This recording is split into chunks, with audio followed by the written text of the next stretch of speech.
we're going to be talking about communication and Down syndrome. And we're going to really try to focus on building bridges between lived experience, research, and practice.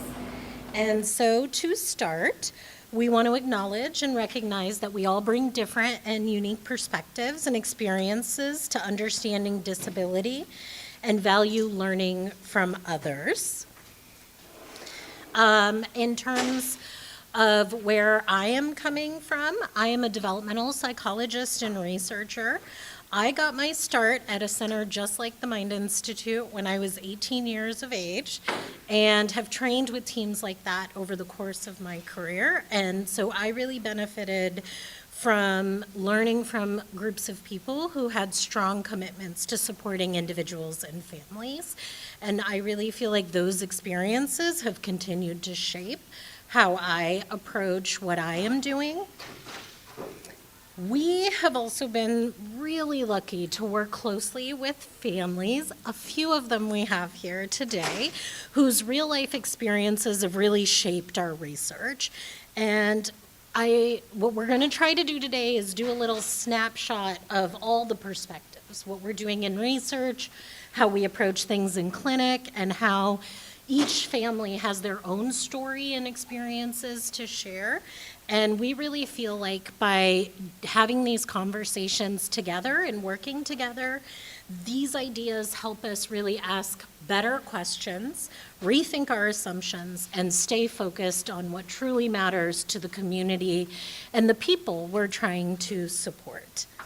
And in terms of language for this presentation, when referring to individuals with Down syndrome, we are going to use person-first language. This is the preferred language by the community and all of the organizations who support individuals with Down syndrome. So that's what we will be doing ourselves here today. So, as I said, I am Angie, and right on the end of the table here is Robyn, and we both work at the Mind Institute. Robyn is a speech-language pathologist who we have had the pleasure of working with on our research team for the entire time I've been at the Mind Institute. And we have Lisa, Michele, Rosa, and Nancy, who are all parents and all part of our board for our local parent group, the Down Syndrome Information Alliance. And so we're all going to be doing this together. So in terms of our goals, as I mentioned, we're going to share a little bit on research, explore how clinic makes decisions and works a little differently than how we work in research. We're going to talk about the different experiences of our families, and really what we're hoping to do is have a conversation all together to kind of try to reflect on all those different perspectives and how we can kind of start to shape and change what we're doing as professionals and hearing from all sides. And so I am going to start with just a brief little review of communication, and then from the research, what makes communication unique in Down syndrome.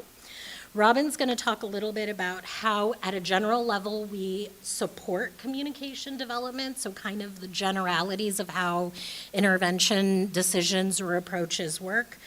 And then we're going to hear from our family so we can think about what we can do better or differently and talk together. Okay. So our team at the Mind Institute looks at a lot of different things, but communication is always embedded and very central to what we do.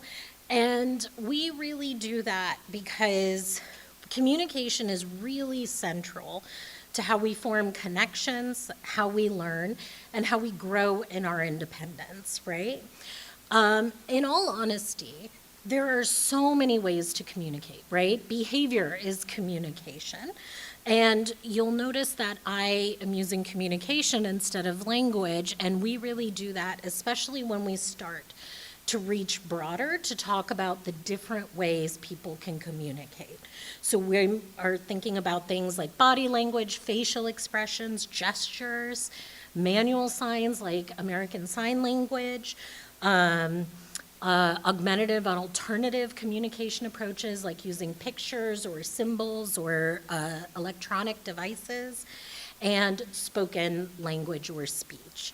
And we know that communication plays a critical role in supporting long-term learning and independence. And this is why we really want to continue to support and help encourage growth in these areas in whatever ways we are able to, and really consider to how to support this across the lifespan, right? So we don't stop thinking about learning communication in early childhood. We really want to think about how into adulthood and healthy aging ideas we can continue to help support communication. So as I mentioned, communication is a lot of things, and what we know is that skills change and grow over time. So well before kids are able to produce a word either verbally or with a manual sign or with a device or picture symbol, we know that children have an immense amount of growth in what we call pre-linguistic communication skills. So they change the way they use their eyes, they change the way they make sounds, that first sounds come out kind of instinctively and reflexively. We cry, we laugh, and then we learn to control those and on purpose make a crying sound to get your attention, and laugh to share joy, or make a facial expression to really point out to you that, like, I don't like what's going on here. We also see gestures develop, so that can be like raising your hands to be picked up, pointing, reaching, doing those kinds of things, and facial expressions. And development in all of these early skills really sets a foundation for children learning how to communicate and the importance of communication. And from there, we then see words start to grow. As words grow, kids combine words, and then across a very long period, we see words or vocabulary and sentences continue to grow for a very long time after that. There are different ways to express language, and it's really important to acknowledge that not all children learn to speak the same way or at the same time. And some children use other ways to communicate while speech develops, or while waiting for speech to develop, or alongside it. And so commonly, we see manual signs and American Sign Language being picked up by our kids, and also the inclusion of augmentative and alternative communication approaches. So again, pictures, symbols, electronic devices. Using ASL or AAC can support and encourage spoken language and the development of language in general, right? We know that when children can express their needs and ideas, they are motivated to engage and interact. So they learn, oh, this has power, I want to keep using this, this is really effective, I will keep doing it, right? So it builds their confidence in communication. It helps children understand how language works, that words mean something. It has an idea or a symbol behind it, and I can use that to get access. If I want ball, I can say ball, and you will give me that ball. I can say mama, mama comes. So it helps them sort of figure out what words mean and why we want to use them. When children can communicate successfully, they're less likely to be frustrated, which makes everyone happy. And that also supports a positive learning environment. If we're not stressed and frustrated, we're much more receptive to what's going on and much more willing to communicate in general. Communication tools can help children understand how interactions work. When we're learning language, we're also learning a lot of social interactions. We call them pragmatic skills. These things about we take turns, we can share information, I respond when you take a turn, I take a turn. When you ask a question, I should answer. They kind of can get practice in those mechanics when we are supporting alternative ways as well for how children communicate. And many children will start in these approaches and also pick up signs. It's also very true that for some children, that may be the best way for them to communicate, and it gives them access to sending their messages out into the world and making sure other people can hear them and what they want and learning from their environment. And all of those things check off the boxes that we want in terms of how we picture communication helping support positive outcomes. And so what makes communication unique in Down syndrome? So in research, what we see is that talking or transitioning to the use of words takes longer on average to develop. So we tend to see that many children begin speaking later than their peers, but they continue to grow and make progress at their own pace. And sometimes, the way to think about this is that in many ways, early development is kind of like a race where all of us are running at a little bit of a different speed. And early on, we may pause it and look, and everyone's still pretty close together because we haven't let that race go on very long. But if I'm running even a half a second slower than you, the longer we go, that space between us just may get a little bigger. We are all still making progress, but where we pause at each interval might be a little bit different. So from the research we see, language and communication growth continues for a long time, and we see that it's growing for most people. It's just that the speed can be very variable, and kind of the tools and supports we need to get children to their best outcome changes a little bit. We often see a mix of strengths and areas where they may need more support. And so another important thing to keep in mind is that children may use their strengths to compensate for an area that's a little trickier. And that kind of changes our picture as well, right? So these things I like to rely on, I'm going to keep doing that, and that is going to serve me better than this thing that's too hard and I don't have the energy for.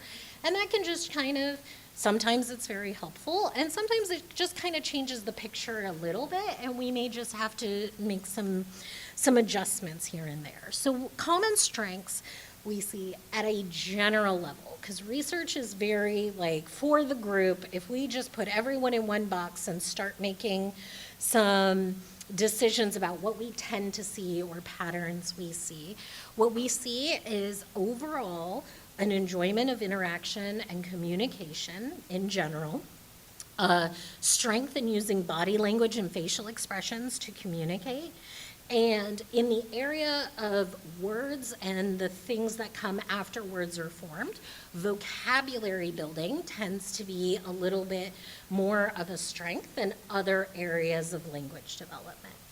So things that might be a little bit trickier or need a little bit extra support, putting those words together tends to be a little harder than building those individual words and increasing your vocabulary size. Saying sounds clearly can be tricky, and that in many ways is kind of part of this idea of coordinating the movements needed for speech can be something that's tricky. We also know that lots of things affect language development. So just to go over a couple, hearing affects how children can hear and learn sounds. So this is a really critical thing we keep an eye on when we're considering communication development. Medical needs. When we have frequent health conditions, illnesses, when we're spending a lot of these resources managing these other very important demands, that changes our learning environment, what we're able to put energy and attention to, and can kind of put us on a different road. Muscle tone can affect how children speak, and it can also affect their ability to interact and engage with their environment. And again, these things can just subtly change our learning opportunities in these spaces. Motivation and social engagement. Children interested and able to interact with others often have more opportunities to communicate. But something I really want to point out about this is a lot of these other things I've brought up impact motivation, right? If you have stomach pains, if the sounds are bothering you, if you can't gain access to the sounds around you, all of that can influence your motivation. So it's not necessarily like a personal choice of like, I don't want to interact, but a lot of other factors can kind of shape our motivation. And then our thinking and learning skills, kind of where we are at developmentally, kind of changes our readiness for what we're ready to take in. And so those are a lot of things we think about as a starting place for when we see language variability. How many of these factors are on the table, and how can we start to shift some of those things? And so ultimately, from a research perspective, what we really do as researchers is try to help understand how communication develops, where and what supports can make a difference. And really, though, this is very much at the group level. So we come in, we bring in a group of kids or young adults or individuals, and we start to find out if we can detect patterns to the questions that everyone is bringing up. And that is really important, but it's really also only one part of the picture. And so this kind of perspective we're trying to highlight and model, where we consider all the sides to this picture, really helps us get better answers and ask better questions. And so I'm going to pause on the research side and turn over to Robyn, who's going to tell us a little bit more about like the tools and techniques and approaches we take in clinic. Thank you, Angie. Hi, I'm Robyn Feigles. As Angie mentioned, I'm a speech-language pathologist at the Mind Institute, and I've also worked in some public and non-public school settings as well, working with students providing speech services. So I'm going to talk a little bit, this is just going to be a very brief and broad look at how we approach things in the clinical setting. So when a child is going to get speech therapy, speech therapists get a referral. We conduct an evaluation. We gather information using standardized tests, interviews, observations, and we combine those things to come up with goal areas. And so some of the areas that we may target in speech therapy, depending on the results of that evaluation, we can end up with goals in the area of articulation, so helping that child to more clearly say their sounds and words. Some children just may need support to make their speech easier to understand. So we may be working on actual consonant and vowel sounds, or just patterns of speech. We may end up with goals in receptive language, meaning what that child is able to understand, understanding what others say. We might target skills like following directions, understanding questions, and learning new words. We may also end up with goals in expressive language, so what that child is able to produce when they speak on their own. We want them to be sharing their thoughts, their needs, and their ideas. They may need help combining words, using grammar. We may work with them on expanding what they're able to say. And then we may end up with goals in the social communication realm. So we're looking at how that child is able to use their language in a social setting. So this type of therapy may target skills such as turn taking, staying on topic, using the right tone of voice, and we know that working on those skills can really help children build relationships with others. So and students and children often end up with goals in many or all of these categories. So we're not typically working on just one area. So once we know what we want to work on, when we define those goals, we have a variety of evidence-based interventions that we can sort of choose from to try to target those goals with the child. So we have early intervention programs. This is really that birth to 3 time. Often involves a heavy element of parent training or parent coaching, working on building communication into routines in the home, and really just supporting those families in their routines while that child is very young. Once a child turns 3, they move out of birth to 3 services, and then they get services from the school district.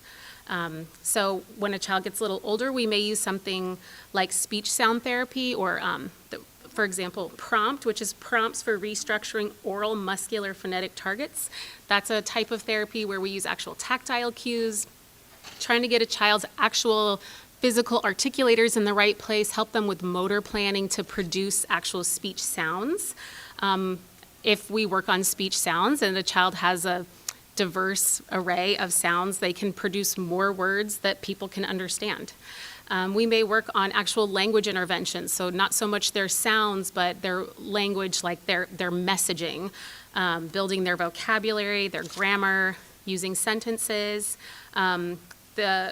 The ones listed there, enhanced milieu teaching and hand-in programs, those are very, very much about supporting language in natural environments, setting up opportunities for children to use language in their natural environment.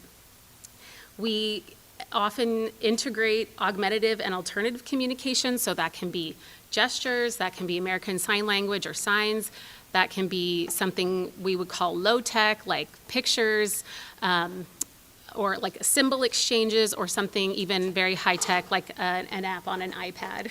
So we may integrate that augmentative and alternative communication into therapy as well, and that can look a lot of different ways. That's a vast area of the clinical setting, but it is an option for us. And then as well as using social communication supports, that's really the rules of conversation and helping children use their language in those social ways. And like I said, we may use a combination of these, really depending on, we like to say in the school setting, we say goals drive services. Whatever a child's goals are, that's how we're sort of choosing what we're going to use to work with that child, because we are working toward achieving that goal within a certain amount of time. So we evaluate, we develop goals, we have all these nice evidence-based practices and interventions available to us, but we know that a crucial piece of building a therapeutic program for a child is seeking expertise from their family, parents, and caregivers.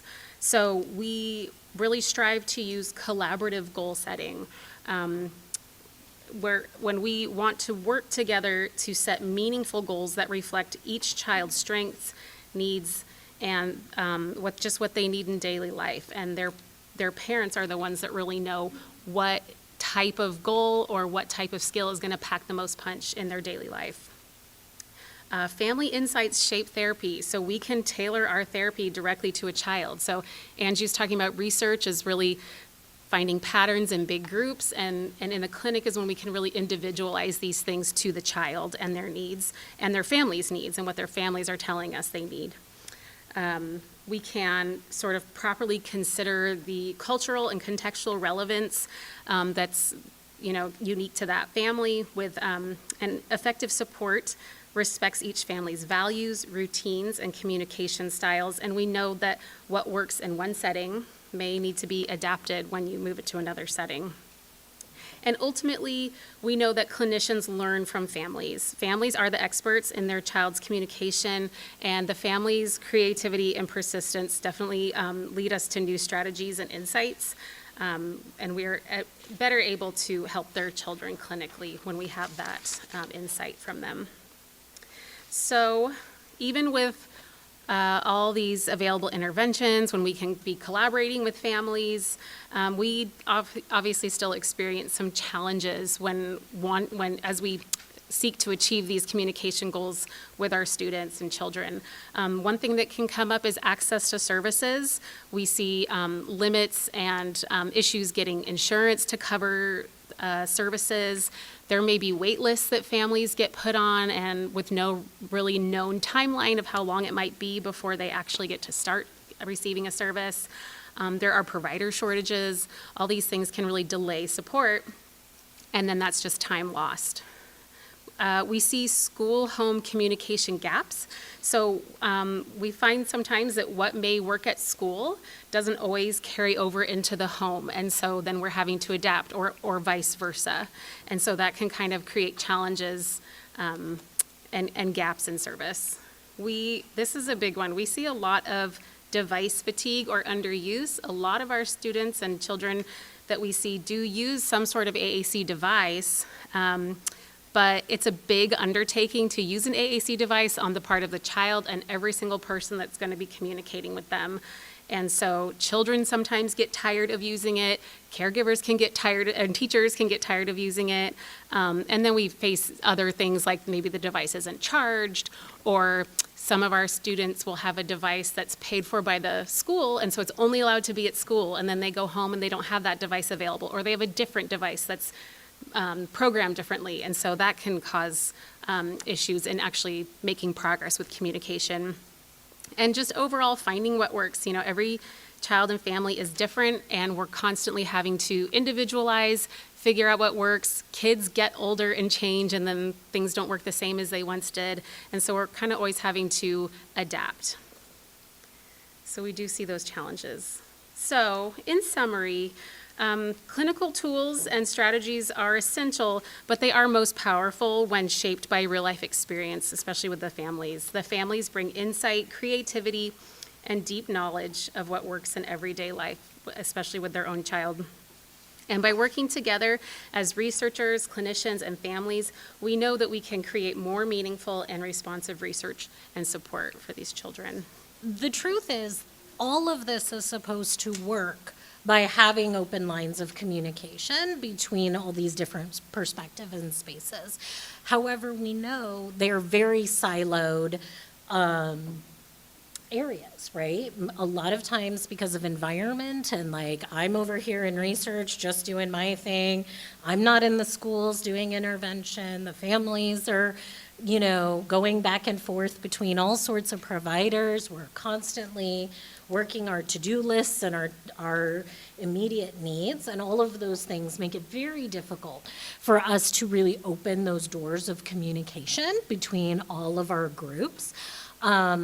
But we don't want that to stay that way, and we really want to keep pushing the needle in terms of how do we all think about what we do differently and better and take advantage of the little bits of time we're together and really try to have that growth mindset on how we can change what we are doing. So for our next part, we have our wonderful families who, as we have both said, are really the experts in these stories, and their insights and partnerships are really essential.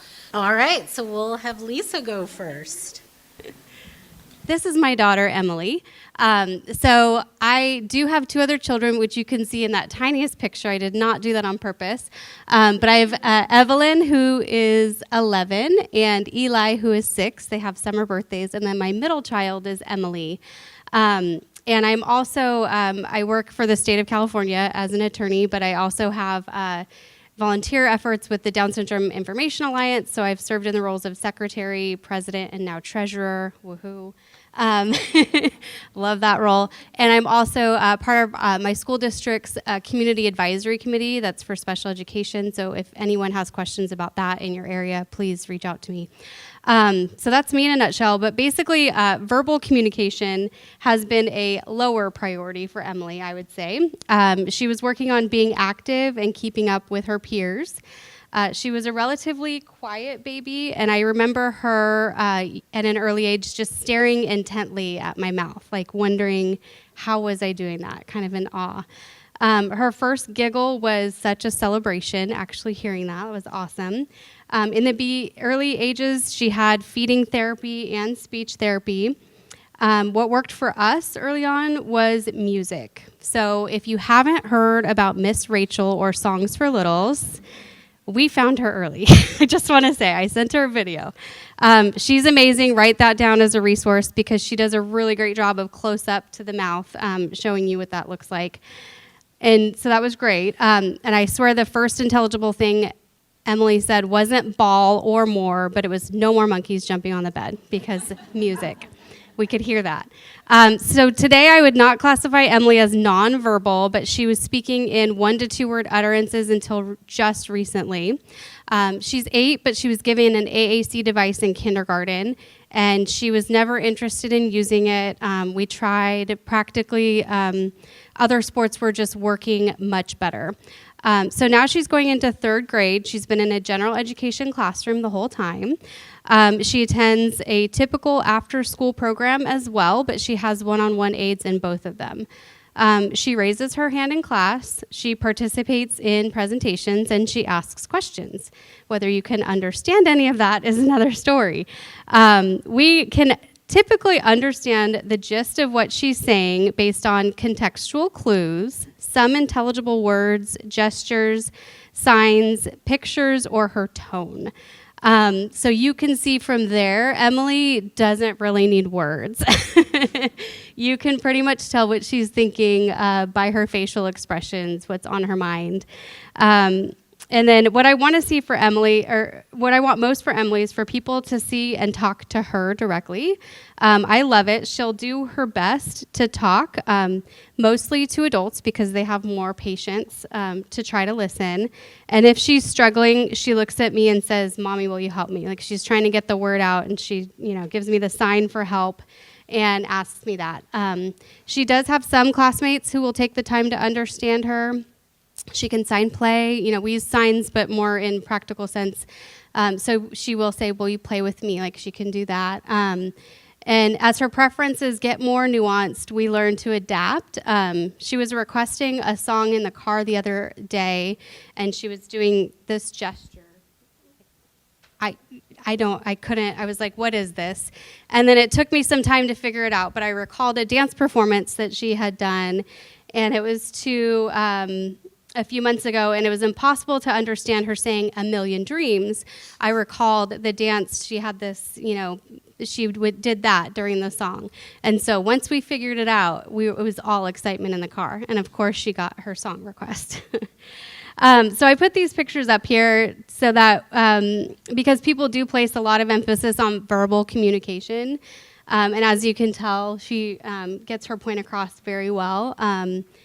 She's also learning, I put this as an aside, how to type on a color-coded keyboard. If anyone's ever used this, it's like a special education keyboard. So her school implemented that, and she's actually picking up on that pretty quickly. So it could be, she gets to the typing and typing out her words quicker than we can understand what she says. But we get what she's saying, so. All right. And then I have a quick video. Oh, yes. Oh, you're going to show it? Okay. Beaky, beaky, hello, a beaky, beaky, hello, baby, baby, hello, la, la, la, 1, 2, 3, done. Da baby, say I love you, buddy. Mommy, daddy, daddy, da. You guys heard it. And did anyone get what that first song was? Mommy finger, where are you? Yeah, that one. There you go. I'm Nancy. My daughter's Mackenzie, and she's 23 years old. She has 2 older brothers we have quite a gap. So she's 23, a brother who is 27, and a brother who is 35. So we have a big gap in the kids. Speech has always been a struggle for her entire life. At a very young age, we immediately started with ASL. When she was an infant, we started signing when we would talk. We had been told that signing leads to speech, and so it was just something that we did. I was raised in around a lot of the deaf community, so I had picked up a lot of it. I've lost a lot of it because I don't use it as much, but we still, to this day, use a lot of sign. Throughout school, we used both private and speech services through the district. We had more success with our private sessions, mostly because of being able to communicate with that speech therapist right after the therapy sessions and to know what they had been working on. When we did this with the school sessions, there was always a gap in communication. And so that's something that I really stress, is that if you have speech services through the school, make sure that you have written into your IEP that that you guys are supposed to have open lines of communication, so that they can send you notes, hey, this is what we worked on, or this is what we're going to be working on.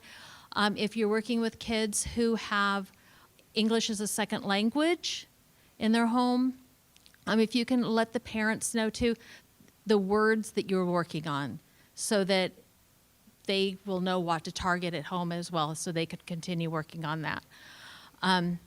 When she was young, she was also very tiny, so most of the kids at school would treat her more like a baby because her speech was so difficult, and we would have to remind them, hey, she's the same age as you are. Ask her to repeat herself. Ask her to slow down when she talks. We continued with ASL. Some of her teachers and some of the kids picked up on some of it and would use it, and that helped with communication. Let's see.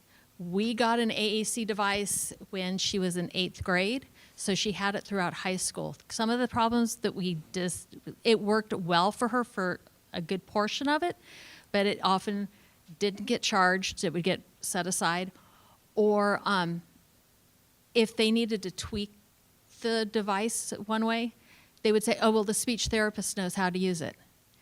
Well, the problem with that, we learned, was that she would see your speech therapist at school twice a week. So if something needed to be tweaked on a Wednesday afternoon and she had speech therapy on Monday and Wednesday, she had 2 days of that device wasn't working appropriately for her. So we would have to wait till the speech therapist came in. We found that one of her support staff was going through the speech language program and took a real liking to the device and really got to know it. And as soon as he got to know that device and how to tweak it and make it work better for her, it was like fireworks going off for communication for her for school. She didn't like carrying it around, so her support staff often carried it because it was just a pain in the butt to carry around. Then we got her a cell phone, the best thing we ever did for her, because it taught her easier communication. It was smaller. Taught her how to spell. Spelling is still huge in our household for her, because she could start typing in that word into the notes or the pages, whatever app she was in, and the word would come up. She would see the word. She could say the word much easier because she saw all the letters and all of she could break it down in syllables. So that was that, and that continues to be huge for her. If she's struggling with a word, she will take her phone out and put that word in, and then she can say it. And her big word now is calculator. And so she can't say it without seeing the word, but as soon as she pulls out her phone and she looks at it, she can say it, and we're like, wow, that's amazing. So that's been huge for her. We also, I noticed that a lot of our kids struggle with anxiety, so the speech is a issue. So we taught her some basic questions that she can introduce, because she's not shy at all. The least shy child I've ever met in my life. So she will go up to anybody and ask them questions and talk to them. So we taught her questions are, when is your birthday? She always wants to know when your birthday is, and then she has to tell them when her birthday is and whoever is around with their birthdays. Who's their favorite Disney character? And where are you from? Those are 3 great icebreakers. It also gives the people that she's talking to the opportunity to become a little bit familiar and understand some of her speech issues, and that helps because then they'll take the time a little bit more, since she'll talk to them about her favorite character. She'll talk and tell them all about her birthday and stuff. So that's been really helpful. Let's see. I think she does fingerspell. She's always done, but the kid, I'm always amazed how well she can spell. She spells better than I do. And when they get introduced to the devices, it's all the devices across the board. She didn't like the PECs and all of that because that was too bulky, but she had a mini iPad in school, and now has just basically moved it over to her phone. So, but she's 23, and she lets us know what she gets her communication to us with no problems at all. Thanks, Nancy. And then next we have Anthony here, and this is Michele. Hi, my name is Michele. I have Anthony is my youngest. He is 8, almost 9, as he'll tell you. His birthday's August 27th, and he loves to tell everybody that must be the thing about the birthday. He has 3 older sisters. I have a 17-year-old and 2 13-year-olds as of tomorrow. So Anthony, he is hard of hearing. He wears hearing aids. So he does also have an ACC device. He's going into the 3rd grade. He's been in the general education setting since TK. We've had a lot of speech from early intervention. We still continue to receive speech at school. And one of the things over the last couple of years is that for the first, I'd probably say 5 years, I was really focused on his Down syndrome diagnosis, not necessarily his hard of hearing diagnosis. So over the last few years, I've really started to focus more on that and trying to understand, what tools we need as a family to help support him. And the ACC device has been one area that we've really all had to work on as far as like the support staff at school, his one-on-one aid, the cafeteria workers. I mean, like, we've really had to encompass everybody to kind of understand how to utilize the device and let him utilize the device. And he's actually amazing. I don't know if you've ever seen, it's the program that he has, is Touch Chat, and it has like 20 little pictures on an iPad screen. And I have to sit there and stare at it for a good 5 minutes before I figure out what I'm trying to tell him. And he usually gets impatient, grabs it, and figures it out and says what he needs to say. But I think communication, like, my biggest message is communication, like starting from the beginning. Like, the audiologist knows I like to see the banana. So if you have any kids with hard of hearing issues, there's a banana, and it shows what they can hear and the different levels of what they can hear. So that's like a great visual for me. So the audiologist knows when I come, she always prints out the banana to show me where his hearing loss is, because it does kind of fluctuate at each visit. Another thing I've done is with the speech therapist. I meet with a speech therapist before the IEP, and we talk about the goals, because they use a language that I don't know, CVC, CVE words, receptive language, So we always meet, and she goes over like exactly what the goals say. And I always say, like, don't hesitate to ask the questions. Like, if you don't know, ask, because they maybe assume or they, think you're here at 8 years old, you've heard these words, these words, but I'll always ask. I'm always like, it's time for our speech therapy, one-on-one for dummies, and we sit and talk about it. I think too, having the older sisters, like, he knows, he's pretty vocal at this time, and he says a lot and never stops talking. But he has all the slang words too. Like, he's constantly in the know of, I'm called bro all the time. And he'll say the words, and it's kind of funny because sometimes he's not very clear. So I'm like, what is it you're trying to say? And then one of the sisters will usually chime in because he's saying whatever the latest slang is. And next we have Rosa, and this is Jaden. Hi. So this is actually what Touch Chat looks like. It's the little device on the bottom left-hand corner. My son also has Touch Chat. So a little bit about me, background. I have 17 years of law enforcement. So I think that has honestly helped me push harder. I don't take no for an answer. I've known these ladies, God, ever since our kids were babies. And the only difference with my child and our 3 kids are just a couple of months apart is my son also has autism.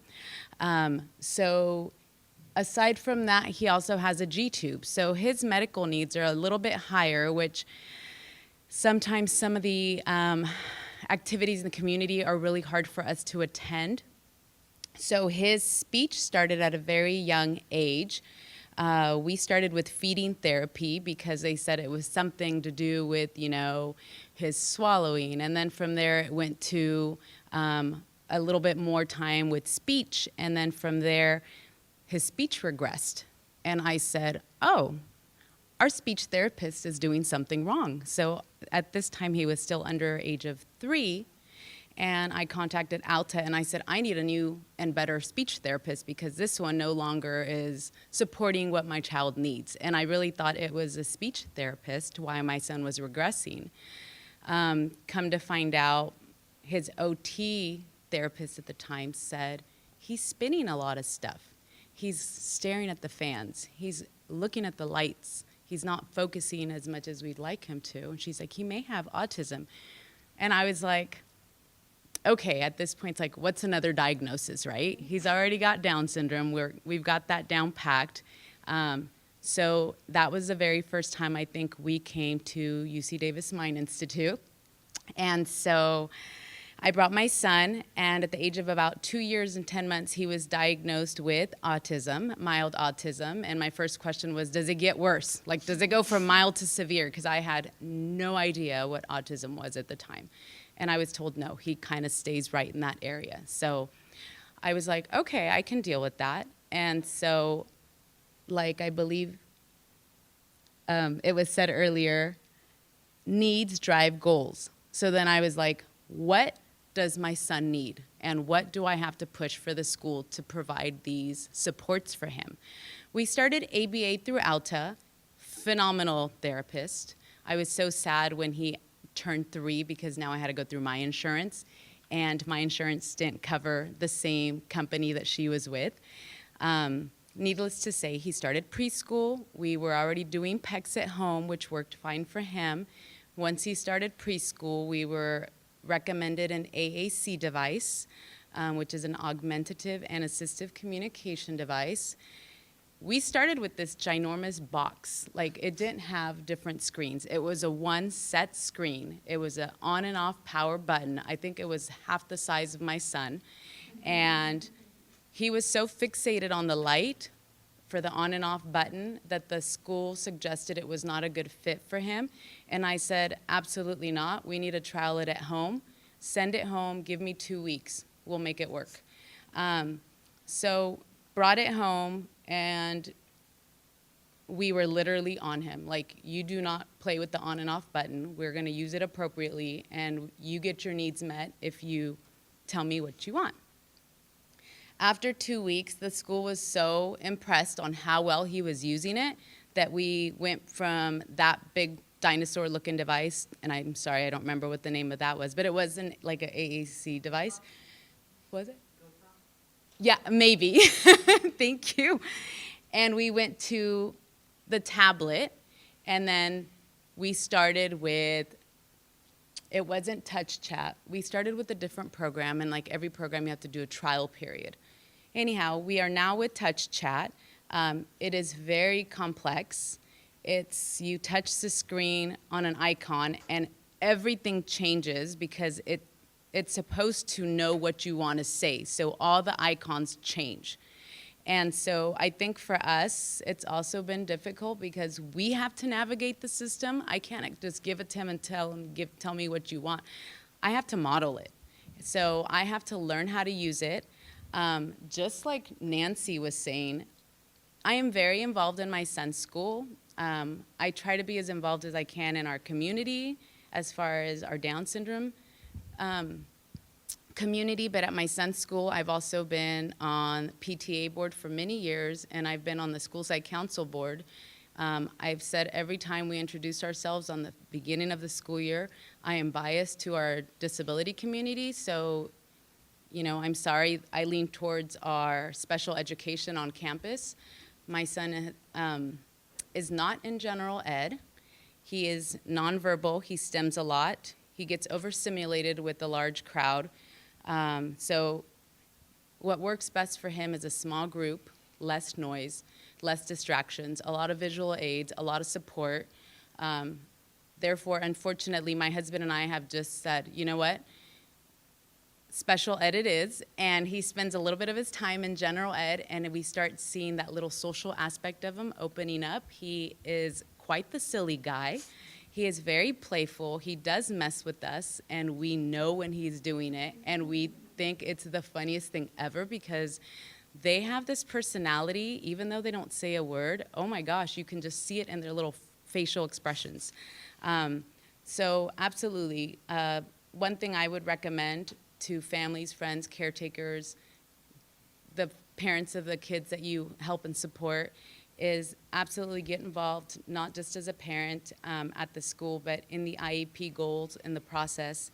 I do have a goal set in my IEP. I do meet with all the therapists and the teachers before an IEP, but I'm also that parent that every month I'm like, what are we working on and what does it look like and when can I come see it? So almost on an every month or every other month basis, I am observing the therapist and I want to see what they're doing, and if I don't see any progress, and I'm asking why and what do we need to do to make that progress happen, and what they're doing at school I'm mimicking at home.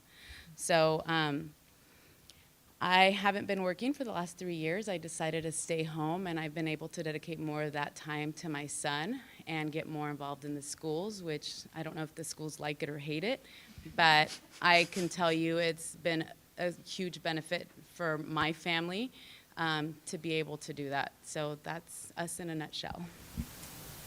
Thank you, Rosa. All right. So we would really like to open up and just start talking. And everybody, in terms of a couple of things I want to point out, everything we're talking about here, we are obviously the session and we're focusing on Down syndrome, but nothing we're talking about here is exclusive to that diagnosis or even communication, right? Everything we're talking about, we hear in every space we can, navigate at this point in time. So, much of this really crosses lots of borders and boundaries and things like that.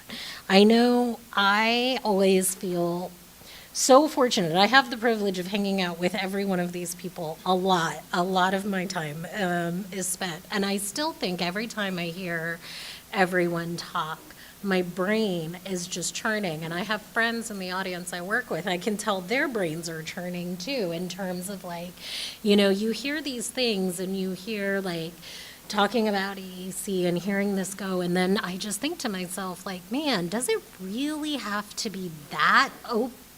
Is there something we could do on the research side to decide a couple of pathways or what might be easier starting points or some sort of context to navigate, right? And that's a lot of how these crosstalks really help us move things, right?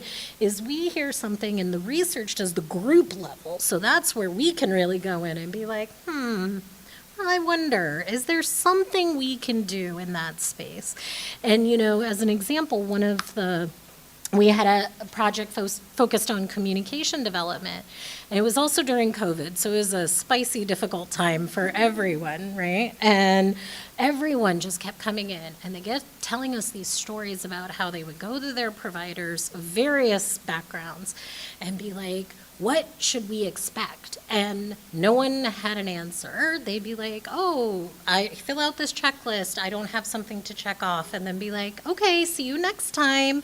And one of our moms would be like, she told us she stole the papers so she could keep them at home so she could actually mark off something at some point in time. And so we sat down and we were like, that's something we can do something about. And so our next project is really hopefully focusing on milestones and tracking milestones so we can actually enroll a bunch of families. It's a lot of time, it's a lot of effort, but what we heard was someone needs to tell us how many kids are doing what when. And we know how to do that. So that was a really easy, let's go do that. But these cross spaces are really where we let those ideas and different talents and techniques and ways of thinking really help troubleshoot how can we make things better for all of our roles and ways we're interacting. So I'd like to encourage anyone who has a question in terms of what stood out, what questions do you have?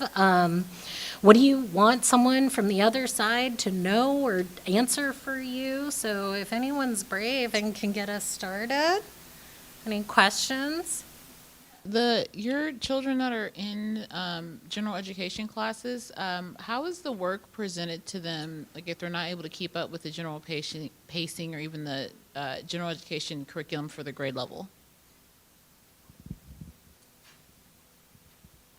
can answer that for elementary school. So I was just talking to Michele about it. One of Emily's most preferred activities is writing.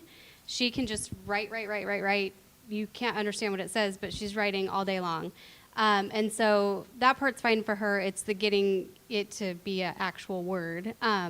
So what they do for her is, for example, one of them is they have to write about the student of the week. And they've all learned throughout the week that this person likes soccer, this person, does jumping jacks, like what certain facts about this person. And so she has a one-on-one aide, and that aide will basically take all of those facts and make kind of a word chart, like a word board for her. And Emily, what do you want to write about? Do you want to write that you like soccer, or that you like this? And then has her pick one or two things. And then unfortunately I saw her build the sentence for Emily, she wrote it out. And so Emily is just copying. But that's kind of where she's at right now, since we can't tell what her word is unless she's copying it from, and then getting that to be done. So I'm hoping, eventually we can maybe incorporate the typing into it, because she is more successful at us being able to see what she's typing. And then Emily is pulled out for resource time as well. So she gets 30 minutes of math and 30 minutes of ELA per day. And so she'll do the CVC, or I don't know, hat, try to spell hat, that sort of thing, in the one-on-one setting. And then same thing with math. She's actually pulled out, and she'll do 2 plus 6 is, and then she writes 8. She's, very good at that sort of thing. But they do modify it. That's an example of one way. Mm-hmm. I would say, just to add to that, in a perfect world, the work is front-loaded. So the special education teacher is looking at a lesson plan ahead of time and having the work accommodated according to the child's needs. That, unfortunately, we're not in a perfect world. So a lot of times I think it's the one-on-one support, and the teachers are kind of having to, make it up as they're going along, hopefully kind of knowing the child's needs. Sometimes it's taken to the resource room. If it's something, I know for my son, if it's something he wasn't able to do, then it will go with him to the resource room to work on. But ideally, it's already set up for him to be successful.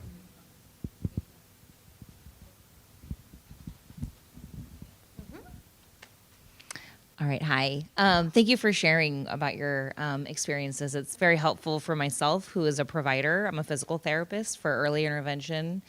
And so my question is actually more for our speech language pathologist. So what age do you typically introduce an AAC for a child who is nonverbal? And then my second question is just, for doing what I do, what can I've made charts with pictures of stuff I want them to do. And then I put words for parents to follow. So parents have follow through, and then I have a way to be okay, this is what we're doing next. So anything else that I could implement in my practice? Sure. Well, I would say in terms of introducing an AAC, we want to think about AAC as there's low tech and high tech, and we have things that we can introduce when children are quite young, like pictures, signs, things like that. We can be working with that type of support very early, pre 1-year-old. We can be modeling with signs and pictures and things like that. In terms of a device, there's no perfect one age where we say this is when we can start doing that. So it's just a process of evaluation with the child and presenting them with options, and then sort of seeing what works best with them and what grabs them. It's a very individualized process. AAC is so broad and it can be so complicated. And I would say most kids who use AAC have a variety of things that they use. So maybe they have a device that's programmed with a very robust vocab that could maybe one day be every single word they need, but maybe when they go out to recess, they just have a lanyard with a few icons on it that they can use in that setting that's more helpful for that context. And your question about what you can do, I would say just as much as you can take whatever's being used all the other time that child has either a device or a system that they're using, and talk to the speech therapist and find out their ideas about how to incorporate it. But AAC is, we say like model without expectation. The more that we can just present it to the kid and show how we use it, it's really its own language. And, we like to talk to babies for a whole year before they even say one word. And so AAC is, you have to have a lot of exposure and a lot of modeling before it really can catch on and the child can really understand how to use it. So I would say, talk to your speech therapist about but visuals, integrating what's already being used, just to get that follow through instead of having like random things for this setting and that setting. The more we can give them something that can be used throughout lots of settings and lots of routines, the more experience and exposure they get. And then, we get to the point where they have lots of context and can use it independently. I think Lisa wants to say. Sorry. No, it just, if I could just add from, you said you're physical therapist, yes? So you're probably doing this already, but you said visual aids, which I think a visual schedule is very helpful. The other thing that would help my daughter is keeping to the same routine. So you always open with the same like song or workout, and then you make sure to hit all the favorite activities. If Emily misses out on that slide part of her physical therapy, she's not going to be happy for the whole session. So I think it's just like keeping to that same routine, I think, is the best way to support. The room, so if anyone else has stuff. Hi, a speech language pathologist. Just to your point, if you can layer in like positional concepts, talking about up, down, across, through, like when you're doing motor activities with them, that's like really beneficial. So just thinking about layering in those concepts while you're doing therapy could be very helpful. I'm a mom to a beautiful 2-year-old, but I'm a type A, so I'm like planning ahead already, right? That's why we're here with my husband. I would like advice from the moms regarding resources to learn how to advocate. It feels like even though we should all be on the same page, we're having to do a lot of advocating with our regional for services at times. Pushing for speech, well, we don't think she's ready. No, she's ready. I think she's ready. Or once a month. No, I would like it weekly.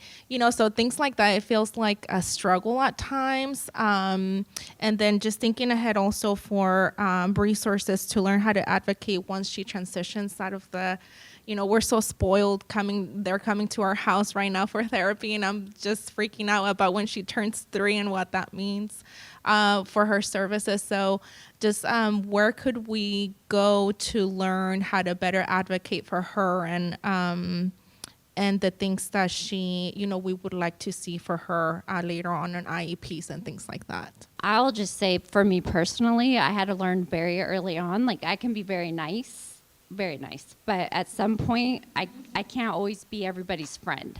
So as hard as it is to say, no, I don't agree with that, you have to learn how to say, no, I don't agree with that, and not be concerned with what they're going to think. I am that parent. I mean, I come in like, I'm that parent. Let me just start by saying I'm that parent.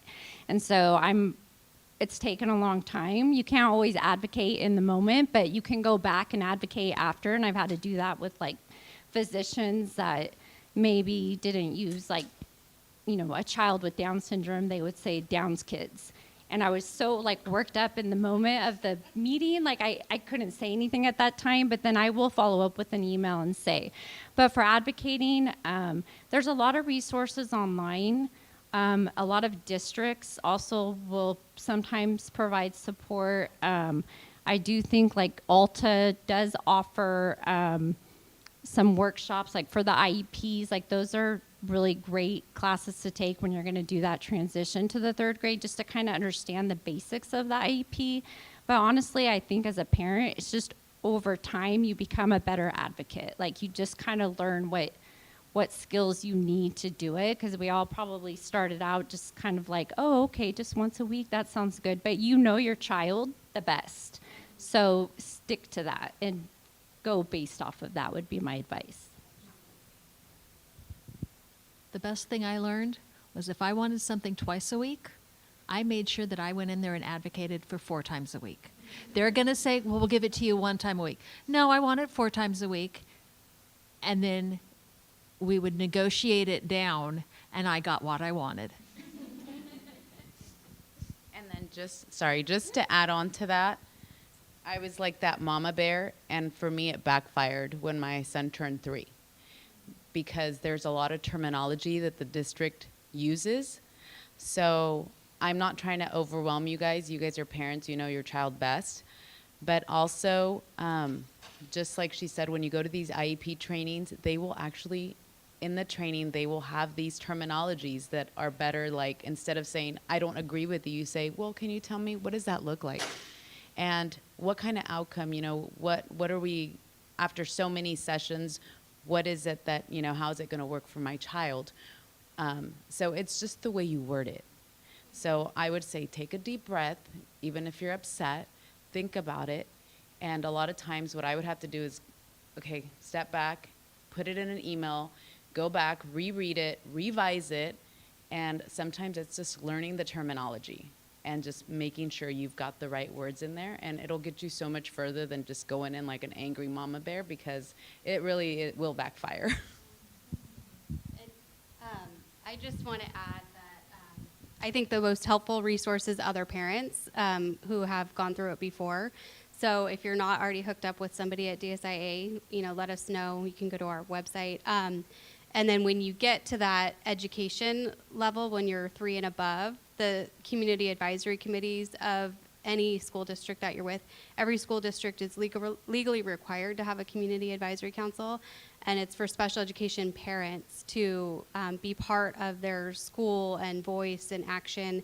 And until I was part of that, I didn't understand all the terminology or how to, I don't think they heard me either until I was there. So I would highly recommend that. Or one other thing too is ask when you start your process with the school district is ask. I've had several times a teacher or the principal ask if I would speak to another parent who's new to the school that had a child with Down syndrome specifically. So you can always ask too, like, is there another parent that has a child with Down syndrome that I could maybe chat with and get connected with them, because then they're going to be very honest with the obstacles, the good things, the bad things. So they should be willing to connect you with somebody. And your physician sometimes will have your early intervention. I've met a lot of families from our early intervention. She'd call me after and say, oh, hey, Michele, could you chat with this family? You know, they're going through, you know, hard of hearing, or they're going, you know, so the early intervention specialist too could probably connect you with other families. You also don't have to go into that meeting alone. You can they're bringing a team, you can bring your team too. So if it's grandparents, if it's friends, bring in other people. They'll help you also. They're hearing the same information, so you can talk about it afterwards. And if the meeting's getting really heated, if it's going back and forth and you're not, take a 5-minute break. Tell them we need to take a break and step away so that we can just have that time to take a deep breath, and also talk with the people on your team going, am I hearing this right? Because maybe there's a misunderstanding. Ask to record your IEPs 24 hours in advance. Record your IEPs. That's been a big benefit for me too, to be able to go back, because it's so much information that it can be overwhelming. So that's a great. And never sign your IEP. Oh, we can go on. Yeah, that's a whole nother session.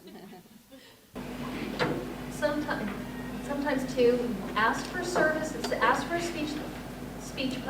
ask for speech. In a group setting, you get 2 or 3 kids together, they're going to be hearing other speech. And in schools, if you can do group sessions, it also helps with communication and also building relationships. So that's just something we used to do lunch bunch, and it was great.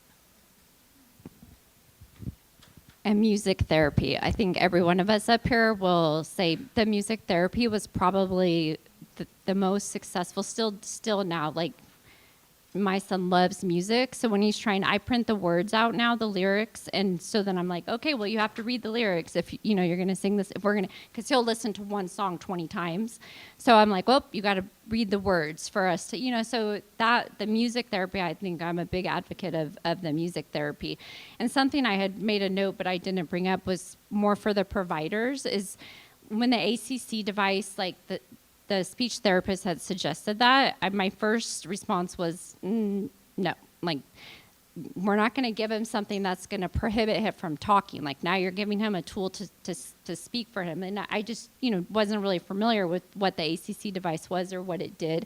And I remember the speech therapist was like, well, let's, I know you like to read and research, so let me give you some information to kind of take home. And I had to go, research stuff because I was really reluctant to give him a device to speak. And then when he got the device, it was really overwhelming. And I was like, okay, no, now this is too much. Like, we can't add this to our plate. Like, finally we agreed to this. But, we had luckily had a great speech therapist, and she really worked with our family. She works with the teacher every year. She works with his one-on-one support so that everybody's really familiar with it. And he successfully uses it, I think, in part because the speech therapist is such an advocate for making sure everybody around him knows how to utilize it and support him with it. But that's just, like, I was hesitant. And the speech therapist could have just said, okay, well, we'll look at it at another time. But she did say, no, let's look and let me show you why I think this is a good tool for him. Hi, I'm probably the baby of this group, but I'm a senior in college, and I'm a psychology major. I think my question is to the parent panel. I'm curious about how the journey of navigating their emotional well-being while also making sure to meet your child's developmental needs. How has that journey been as a parent for you and also for your child? I used to never be a crier until I had my son. And actually probably Medi-Cal. Trying to get Medi-Cal is probably like if to this day I'll still say like Medi-Cal was my biggest pain. But it's very emotional, but in a lot of different ways. I mean, there's a lot of, the diagnosis alone is very emotional. Like, you go almost like through all the stages of grief, like the sadness, the shock, then you kind of come back, then you have this cute baby, and then you kind of come back around. And so I think, there are days where literally I am in tears, and then there's days where he's cracking me up. He's far exceeding anything I could have imagined. And so it's just a balance, and it's learning how to, kind of emotionally deal with that balance and allow yourself to have all of the emotions all the time. If I could add a nugget to it, I know we're short for time, but as a plug, I think hearing from people who see our children for who they are and tell us how great they are and try to sit down and have that conversation with them, kind of do that, it fuels us. So that is very helpful in helping us stay emotionally regulated and, okay, this is why we're doing what we're doing. And these two ladies specifically at the Mind are fabulous. If you ever do a research program with them, a research project, they're so great at working with our kiddos and like seeing them and all of that. It just adds fuel to why we do what we do. Thank you. Yeah. Okay, just like these ladies, emotionally, I was a mess. After my son was born, I did 9 months of counseling, and I could not snap out of it. And I was so mad at myself because I was just like rock hard, no feelings. And I was like, I could not regain myself to go back to work. And my therapist would not let me go back to work with the emotional state that I was in. And just like Michele said, I couldn't figure out why. It was just, I would go to sessions and then come home, see my son, and I was sobbing. And I think it is a grief process. Everybody deals with it differently. Some people are like overjoyed, they, no differences. I don't know why. I was just a mess. But like Lisa said, advocating has really changed that for me. It's really fueled us.